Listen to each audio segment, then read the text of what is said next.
Welcome back after the break. नाज़रीन, आज के इस सेगमेंट में हम बात करेंगे मुल्क में जारी सियासी सूरत हाल पर, जहां एक तरफ अदालतों में अहम मुकदमात ज़ेर समात हैं, तो दूसरी जानिब अगर बात की जाए तो सियासी जमातों के अंदरूनी मामलात और हिकमत अमली भी ज़ेर बहस है। ख़ास तौर पर बानी PTI की सेहत और उनसे मुतल्लिक हालिया पेशरफ्त ने सियासी माहौल को मज़ीद गर्म कर दिया है। आज हम ये भी जानने की कोशिश करेंगे कि इमरान खान साहब की सेहत के हवाले से अभी ताज़ा तरीन सूरत हाल क्या है, उनके इलाज और तिबी मुआयने के बारे में क्या पेशरफ्त हो रही है, और क्या ईद के बाद उनकी रिहाई मुमकिन हो सकती है या फिर नहीं। इसके साथ साथ हम पाकिस्तान तहरीक इंसाफ की मौजूदा हिकमत अमली, फिर पार्टी के अंदर की सूरत हाल और आने वाले दिनों में जो मुल्की सियासत है वो किस समत में जा सकती है, इन तमाम तर पहलुओं पर बात करेंगे। बिल्कुल ऐसे ही, और इन पे बात करने के लिए हमारे साथ सेनेटर हमारी मोहम्मद साहब मौजूद हैं। Sir, thank you so much for your time. सबसे पहले तो आपको हमारी तरफ से रमज़ान मुबारक। दूसरा, सेनेटर साहब हमें बताइएगा कि मुल्क की सियासी सूरत हाल पर तो हम बात करेंगे, लेकिन ये जो हालिया दिनों में हमने देखा है कि एक मेडिकल बोर्ड की तश्कील हुई है, इससे क्या आप खुश हैं बतौर पार्टी? आप समझते हैं कि ये हाई कोर्ट का फैसला ठीक था? बिस्मिल्लाहिर्रहमानिर्रहीम, या का नामुदो या का नस्ताइन। देखिए जी, मुझे नहीं पता उन्होंने क्या फैसला, मतलब उसका इस फैसला और पुराने वाले बोर्ड में क्या फ़र्क है। उन्होंने कहा उन्हीं दो बंदों का नाम बीच में डाल दो बोर्ड के अंदर। अच्छा, उनमें डॉक्टर आरिफ है। मुझे नहीं पता कि जो जो पिम्स वाले हैं वो he is not a retinal specialist. अच्छा, नॉर्मली जो बोर्ड बनता है वो इस तरह बनता है कि उसमें आपके दो किस्म के लोग होते हैं, दो स्पेशलिस्ट होते हैं और तीन एक स्पेशलिस्ट होते हैं, ताकि आपको डिफरेंट पॉइंट ऑफ व्यू मिल जाए। और उसके अलावा जो बाकी एक दो तीन होते हैं जो मैनेजमेंट साइड से होते हैं।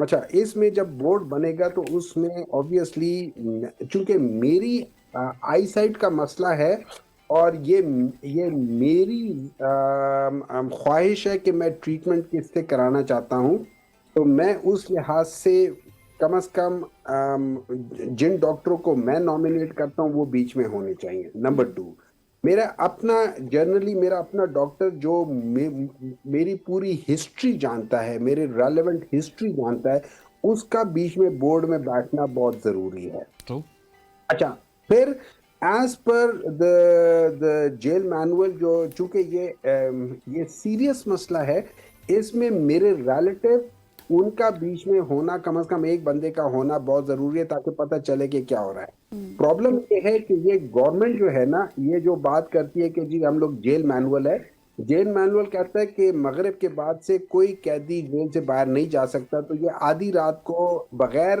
फैमिली को बताए हुए इमरान खान को पिम्स कैसे लेकर चले गए। इन्होंने बगैर जो रूल 795 को भी वायलेट किया। इन्होंने हर एक रूल जो हो सकता था उसको वायलेट किया इस ट्रीटमेंट को कराने में, और फिर उसको छुपाते रहे, 5 दिन छुपाते रहे। वो तो जब सामने आया और at the end of the day जब इनको मानना पड़ा मजबूरी तौर पे, तब कहीं जाके उस चोर की तरह इन्होंने माना है कि जिसको जब छतरोल पड़ती है तो तब वो कहते हैं कि हाँ जी ये वाकई चोरी मैंने की है। तो इन्होंने अदरवाइज इन्होंने नॉर्मली नहीं किया था कि भाई हाँ हम लेकर गए हैं। नंबर 3, इसके अंदर चूंकि इतना डिले हुआ है, which is equivalent to professional misconduct and criminal negligence, कि आप 3 महीने से ये जो फ्रेंड्स ऑफ कोर्ट है, जो बैरिस्टर सफदर साहब है, ये याद रखें, जब फ्रेंड ऑफ कोर्ट का मतलब है ये कोर्ट खुद बताते खुद ये बता रहा है कि इनकी जो इमरान खान की जो बीनाई है, वो 3 महीनों से वो डॉक्टर को कहते रहते कि मेरी बीनाई कमजोर होती जा रही है, खराब होती जा रही है। एंड डॉक्टर जो मेडिकल ऑफिसर है, जो कि एक आम सा मेडिकल ऑफिसर है, जो एक जनरल GP के लिहाज को आप उसको कैटेगराइज करोगे, वो उनको सिंपल कोई ये ड्रॉप डाल रहा है, वो ड्रॉप डाल रहा है, वो देखिए, मैं आपको एक चीज समझा देता हूं। अगर कोई हाई वैल्यू प्रिजनर होता है और अगर वो कहता है कि यार देखो मेरे पेट में दर्द है, तो आप उसको सिंपल ये कोई मेडिसिन नहीं देते हो कि ये लो एंटोनॉक्स खा लो, या ये फलाना खा लो, या ये खा लो, या वो खा लो, या फ्लैजेल दे दिया। आप उसको किसी स्पेशलिस्ट से जरूर मिलवाते हो, because this is very important. बाज जगहों पे ठीक है, बाकी भी कैदी होते हैं, वो भी इंपॉर्टेंट होने चाहिए, लेकिन बाज हाई वैल्यू, अब देखिए ना, अब हर एक को तो आप ऐसा तो नहीं करते हो ना कि एक जेल में डाल दो और उसके दाएं बाएं दोनों तरफ 3-3 जेल जो है वो खाली रखो। ये कोई बहुत इंपॉर्टेंट बंदा होगा जिसके साथ ये ट्रीटमेंट हो रही है ना, तो जब वो आपको बता रहा है कि यार मेरी आई साइट कमजोर हो रही है, आपने 3 महीने क्यों उसको डिले किया, किसके कहने पे डिले किया? क्या पंजाब की गवर्नमेंट है, क्या फेडरल गवर्नमेंट है, या कोई और है? अगर ये सब कुछ है तो इसको हम नेग्लिजेंस कहते हैं, डेलिब्रेट नेग्लिजेंस बिल्कुल। कहते हैं। उसके बाद जब जो स्पेशलिस्ट जिसको आपने दिखाया डॉक्टर आरिफ को, he is not retinal specialist to the best of my knowledge, maybe I am wrong. उसने इनकी ट्रीटमेंट एनटीवीईजीएफ इंजेक्शन दिया, वो ट्रीटमेंट ठीक है, लेकिन जब वो स्पेशलिस्ट नहीं है, why did he do that thing? ठीक है, आई एम श्योर वो कर सकता है। देखिए, एक आम सा मेडिकल ऑफिसर जिसने 6 महीने हाउस जॉब किया है जनरल सर्जरी में, और उसके बाद 1 साल जनरल सर्जरी में काम किया है, वो अपेंडिक्स कर सकता है। लेकिन अगर कोई हाई वैल्यू इंसान जो जो जो पॉलिटिकली हाई वैल्यू हो, उसका अगर अपेंडिक्स होगा तो आप उससे तो नहीं करवाओगे ना, आप किसी स्पेशलिस्ट से करवाओगे। तो इसीलिए आप एक एक he is professor, we agree with that, but he is not a retinal specialist. उसने ट्रीटमेंट करने के बजाय उसने उस वक्त रेटिनल स्पेशलिस्ट को क्यों नहीं रेफर किया?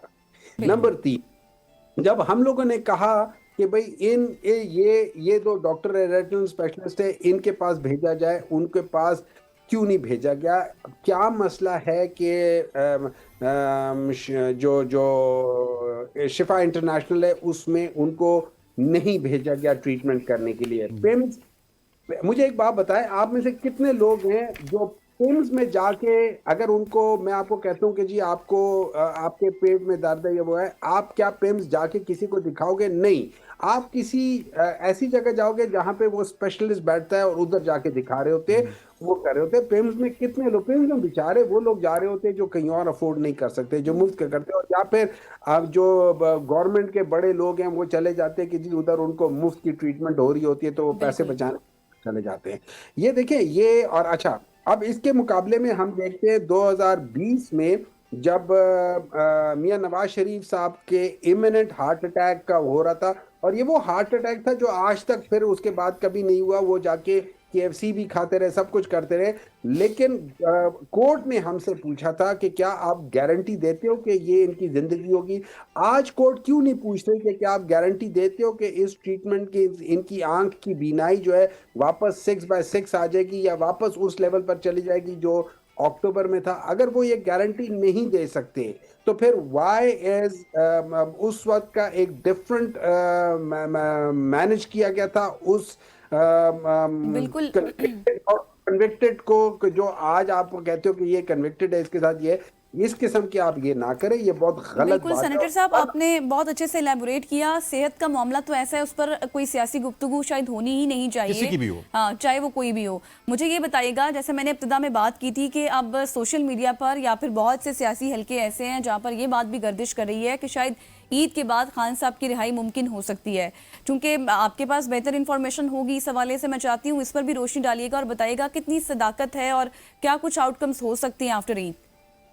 देखिए, अगर हम मेरिट की बात करते हैं तो इमरान खान को आज से 2 साल पहले मेरिट पे रिहा हो जाना चाहिए, विद इन 2 मंथ्स और 3 मंथ्स के अंदर अंदर रिहा हो जाना। ठीक है, आप ये देखिए, अब ये कोई तरीका है कि 190 मिलियन अकाउंट के उसमें वो लोग इतने अरसे बाद वो कहते हैं, एक तो तकरीबन 1-1.5 साल बाद तो वो कोर्ट में लगा है केस, उसके बाद फिर वो कहते हैं कि जी वो मैं अभी आके पढ़ना है और ये नहीं आया, ये सीनियर बंदा नहीं आया, ये, और फिर उसके बाद कोर्ट कहती है बजाय इसके कि उसको अगले दिन रखे, वो कहते हैं नहीं ये कोर्ट के नॉर्मल रूटीन पे चलेगा। देखिए, ये गलत तरीके हैं। इस बेसिस पे इमरान खान सिर्फ और सिर्फ कोर्ट के थ्रू अपने जेन्युइन मेरिट के ऊपर वो रिहा होकर आएंगे। वो किसी वक्त भी, जिस दिन भी ईमानदारी से इन लोगों ने काम कर दिया, उस दिन इमरान खान रिहा हो जाएगा। वो इस वक्त गलत तरीके से जेल में, सारे 2 नंबर केस उनके खिलाफ है, सारी झूठ उनके खिलाफ है।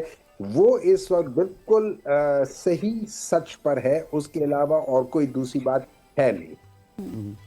ठीक हो गया। और आप क्या समझते हैं सर, जो पार्टी के अंदर जो इस वक्त हमें डिफरेंट ग्रुपिंग नज़र आ रही है, इसकी भी तो ख़त्म होने की ज़रूरत है कि पार्टी हमें एक पेज पर नज़र आए? देखिए, मैं आपको बात बताता हूँ, पार्टी में हमेशा 2 मुख्तलिफ थॉट्स होती हैं, वो अपनी जगह पर होती हैं, लेकिन पार्टी की जो लीडरशिप होती है उनको उनका जो डिसीजन मेकिंग पावर होता है वो सही होना चाहिए, वो सख्त होना चाहिए। पार्टी के अंदर ग्रुपिंग जो है वो मेरी नज़र में सिर्फ इस वजह से कि वहाँ पे थोड़ा सा मैं ये नहीं कहूँगा कि इंटरफेरेंस है, लेकिन वहाँ पे बाज बातें फैमिली की और बाज बातें पार्टी की ये आपस में कोलाइड कर देती हैं।